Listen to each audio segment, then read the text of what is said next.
আমরা এর জন্য দুঃখ প্রকাশ করছি অ্যাজ এ টিম ম্যানেজমেন্ট হিসাবে। আসলে এটা হয়ে গেছে, নেক্সট টাইম থেকে আমরা সতর্ক থাকব। ক্ষমা প্রার্থনার মধ্য দিয়ে শুরু চট্টগ্রামের বিপিএল প্রস্তুতি। বিদেশি ক্রিকেটার নিয়ে নতুন করে সংকটে রয়্যালস।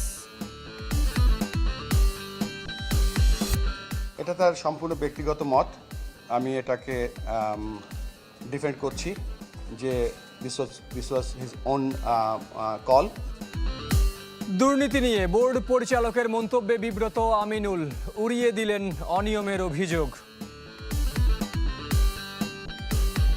গত 15 বছর যেখানে একেবারে 90 রানও দেওয়া হয়েছিল, এখানে বেশ কিছু পিচের মাটি কেনার পরেও মাটির কোনো হদিস নেই, তো সব অডিট এখন চলছে।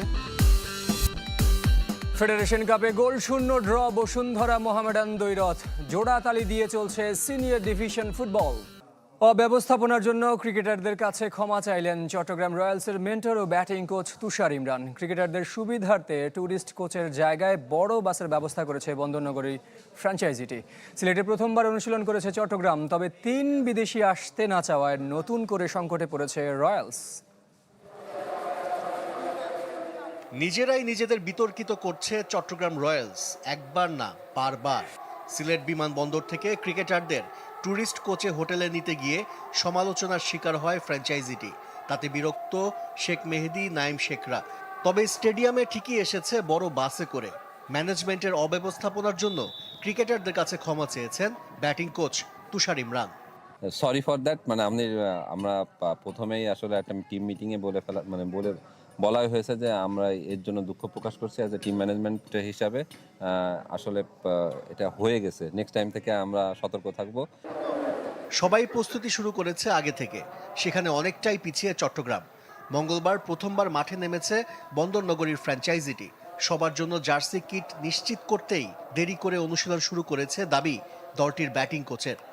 সবার শেষে মনে হয় আমরা প্র্যাকটিস শুরু করছি বিকজ অফ একটা কারণ ছিল যে আমরা ফুল গিয়ার্স নিয়ে নামতে চেয়েছিলাম, যেটা টিম ম্যানেজমেন্ট ব্যবস্থা করেই কিন্তু প্লেয়ারদেরকে খুশি করেছে যে না, আমরা পুরো টিম এখনও হইতে পারিনি, যদিও ফরেন প্লেয়ার আসেনি, বাট আমরা গিয়ার্স নিয়েই নেমেছি। প্র্যাকটিস জার্সি পেলেও নতুন সংকটে চট্টগ্রাম রয়্যালস। যেসব বিদেশি ক্রিকেটারদের সরাসরি চুক্তিতে অন্তর্ভুক্ত করেছে তাদের 3 জন বাংলাদেশে আসছে না। নিরসার ডিগভেলাকে এনওসি দিবে না লঙ্কান ক্রিকেট বোর্ড। আবরার আহমেদের ক্ষেত্রে একই অবস্থানে পিসিবি। আর বেস প্রাইস থেকে টাকা বেশি না দেয়ায় রয়্যালসে খেলবেন না পল স্টার্লিং। 4 বিদেশি নিয়ে একাদশ সাজানোই এখন কঠিন চট্টগ্রামের। দল সাজাতে অতটা বেগ পেতে হবে না আমাদের, যেহেতু 7 জন লোকাল ক্রিকেটার খেলবে, 4 জন ফরেন, তো আমরা 4 জন ফরেনকে চেষ্টা করবো প্রথম থেকে যেন অ্যাভেলেবেল থাকে তারা এবং ম্যাচের সাথেই খেলতে পারে। এত সমস্যা আর সমালোচনার পরও মাঠের খেলায় নিজেদের প্রমাণ করতে চায় চট্টগ্রাম রয়্যালস। আশরিক রুদ্র, চ্যানেল 24। বিপিএলে চ্যাম্পিয়ন হওয়ার স্বপ্ন দেখছে সিলেট টাইটান্স। মঙ্গলবার অনুশীলন শেষে আঞ্চলিক ভাষায় নিজেদের আত্মবিশ্বাসের কথা জানান দলটির পেসার ইবাদত হোসেন। এবার সিলেটের হয়ে বিপিএল মাতাবেন পাকিস্তানি মোহাম্মদ আমের। তারকাই পেসার স্কোয়াডে থাকায় উচ্ছ্বসিত দলের বাকি ক্রিকেটাররাও। শিরোপা জয়ের লক্ষ্যে ঘরের মাঠে পুরো দমে প্রস্তুতি নিচ্ছে সিলেট টাইটান্স। লোকাল এবং ফরেনার মিলে খুব ভালো একটা টিম, এবং কম্বিনেশনটা এমন যে দেখেন সিনিয়র এবং জুনিয়র মিলে সব একটা ওয়েল কম্বিনেশন আমাদের আছে টিমে। তো আমাদের টিমটা আলহামদুলিল্লাহ খুবই ভালো আছে।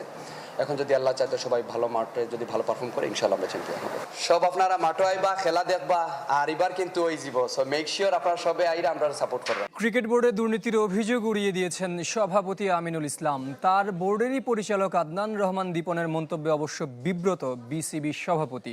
ঢাকা লিগ নিয়েও দুশ্চিন্তায় বুলবুল। ক্রিকেটের স্বার্থে ক্লাবগুলোকে এগিয়ে আসতে অনুরোধ করেছেন তিনি। ফ্র্যাঞ্চাইজিগুলোর আর্থিক সক্ষমতা নিয়েও সন্দিহান বোর্ড সভাপতি। নানামুখী চ্যালেঞ্জ আর চাপ সামলাতে হচ্ছে আমিনুল ইসলামকে। এর মধ্যে দুর্নীতি নিয়ে তার বোর্ডেরই পরিচালক আদনান রহমানের মন্তব্যে বিব্রত বিসিবি বস। অনিয়ম ও দুর্নীতির অভিযোগ উড়িয়ে দিলেন সরাসরি। এটা তার সম্পূর্ণ ব্যক্তিগত মত, আমি এটাকে ডিফেন্ড করছি যে this was his own call, এবং এ ধরনের কোনো অডিট বা এ ধরনের কোনো কাজ আমরা করছি না। ঢাকা লিগ নিয়ে অস্বস্তি বাড়ছে। প্রথম বিভাগের মতো দ্বিতীয় বিভাগও বয়কট করছে বেশ কিছু ক্লাব। তবে বিসিবি সভাপতি বেশি চিন্তিত প্রিমিয়ার লিগ নিয়ে। দেশের ক্রিকেটের গুরুত্বপূর্ণ এই লিগ ও ওডিআই ফরম্যাটটা বাঁচিয়ে রাখতে ক্লাবগুলোকে এগিয়ে আসার আহ্বান। ক্লাবরা যদি আমরা তাদেরকে প্রত্যেকবার রিকোয়েস্ট করব এবং তাদের জন্য আমরা ওয়েট করব। আমরা আশা করব যে সকলেই অন টাইম আসবে এবং বাংলাদেশের 50 ওভার ক্রিকেটের ফরম্যাটটা বাঁচিয়ে রাখার জন্য এবং সামনের দিকে এগিয়ে নেওয়ার জন্য সব ক্লাব একসাথে আসবে। তবে বুলবুলের বোর্ডের সামনে এখন সবচেয়ে বড় অ্যাসাইনমেন্ট বিপিএল।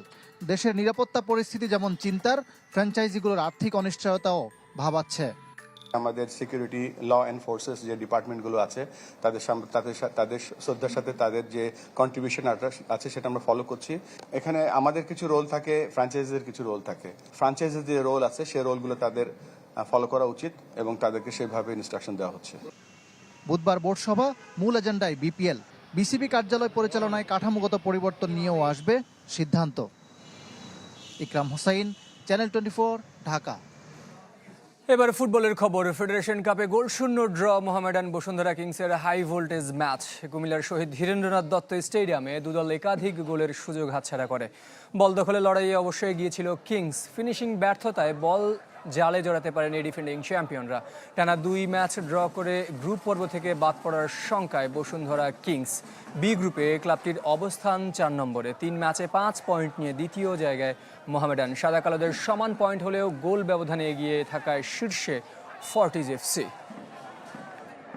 পৃষ্ঠপোষক নেই, পার্টিসিপেশন মানি নেই, মাঠে অ্যাম্বুলেন্সও নেই। ম্যাচগুলো কোনো প্ল্যাটফর্মে সম্প্রচারও হচ্ছে না। একটি ম্যাচ চলার সময় বাকি 2 গোলবারের পেছনে বল নিয়ে চলে অন্য দলের অনুশীলন। এভাবেই চলছে তৃতীয় স্তরের senior division football league. Federation বলছে সমস্যাগুলোর বেশিরভাগের নেপথ্য কারণ অর্থ। অন্যদিকে ঈদুল ফিতরের আগে পাইওনিয়ার ফুটবল নিয়ে নতুন উদ্যোগের সম্ভাবনা নেই। ফয়জুল ইসলামের রিপোর্ট। কমলাপুর স্টেডিয়ামে সিনিয়র ডিভিশন লিগে মুখোমুখি সাধারণ বীমা ও আরামবাগ ফুটবল একাডেমি। তৃতীয় স্তরের লিগ ম্যাচে 2 গোলবারের পেছনে অদ্ভুত চিত্র। পরবর্তী ম্যাচের দুদল নিজেদের শেষ মুহূর্তের প্রস্তুতি সারছে। শুধু ওয়ার্ম আপ নয়, রীতিমতো বল নিয়ে অনুশীলন, যা মাঠের ফুটবলারদের মনোযোগে প্রভাব ফেলে। শুধু তাই নয়, মাঠের বাইরে থাকা ভিন্ন ক্লাবের ফুটবলার কর্মকর্তাদের সাথেও অবাধ যোগাযোগ, যা ম্যাচের ফলে প্রভাব ফেলার শঙ্কা তৈরি করে। বেশিরভাগ দিনই কমলাপুর স্টেডিয়ামে হয় 3টি করে ম্যাচ, টার্ফে খেলা। কিছু সময় পরপরই ইনজুরিতে পয়েন্ট ফুটবলাররা, কিন্তু পুরো স্টেডিয়ামে কোথাও কোনো অ্যাম্বুলেন্স নেই। অভিযোগ আছে কখনো কখনো অননুমোদিত ব্যক্তিরা বসে থাকেন ডাগ আউটে। এভাবেই চলছে সিনিয়র ডিভিশন ফুটবল লিগ। পৃষ্ঠপোষক নেই, পার্টিসিপেশন মানি নেই, ম্যাচগুলো কোনো প্ল্যাটফর্মে সম্প্রচার হচ্ছে না। রেফারিং নিয়েও আছে পুরনো বিতর্ক। বাজে রেফারির কারণে আমরা দেখা যায় যে গত 2টা ম্যাচ আগেই আমাদের একটু 15 মিনিট খেলা বন্ধ ছিল। বার বরাবরই আপনার প্র্যাকটিস করে, এটা যে টিম 2টার খেলা চলে ওইটার জন্য একটু সমস্যা হয়। প্লেয়ারদের জন্য অসুবিধা হচ্ছে যে আর্টিফিশিয়াল মাঠ, তো টার্ফের মাঠ, এখানে 2 দিন পর পর খেলাটা সো টাফ। মহানগরী লিগ কমিটি জানিয়েছে পৃষ্ঠপোষক পেলে ক্লাবগুলো পার্টিসিপেশন মানি পাবে। সম্প্রচার আর অ্যাম্বুলেন্স ইস্যুও আটকে টাকার হিসাবে। অ্যাম্বুলেন্সের ব্যাপারটা হচ্ছে কি, এক জায়গায় বসেই 3টা ম্যাচের পেমেন্ট যদি হিসেব করে, এটা তো বাস্তবতা না। এটা নিয়ে আমরা একটু মনক্ষুণ্ণ দেখে একটু এই ব্যাপারে স্লো আগাচ্ছি, অন্য কোনো কারণ নেই। ক্লাবদেরকে বলছি স্পন্সর মানি আসবে আমি আপনাদেরকে টাকা দেব, স্পন্সর মানি আসবে না আমি আপনাদেরকে টাকা দেব না। আপনারা আমাকে সব সহযোগিতা দিতে হবে এবং ক্লাবগুলি যেরকমভাবে কথা দিচ্ছে সেরকমভাবে আমাকে সহযোগিতাও দিচ্ছে। নিচের স্তরের লিগের প্রতি অবহেলার আরেক উদাহরণ পাইওনিয়ার লিগ। 2022 সালের সবশেষ মাঠে গড়িয়েছে, 2025-এও আলোর মুখ দেখল না। জাতীয় নির্বাচন আর ঈদুল আজহার পর নতুন মৌসুমের উদ্যোগ নেবে ফেডারেশন। প্রেসিডেন্ট মহোদয় তার হিন্টস থেকে আমি বুঝতে পারলাম ইউরোপিয়ান ইউনিয়নের অ্যাম্বাসিডারের সাথে আমাদের একটা মিটিং হয়েছে গত পরশুদিন। ওই মিটিংয়ের মধ্যে পাইওনিয়ার সম্পর্কে আলোচনা হয়েছে।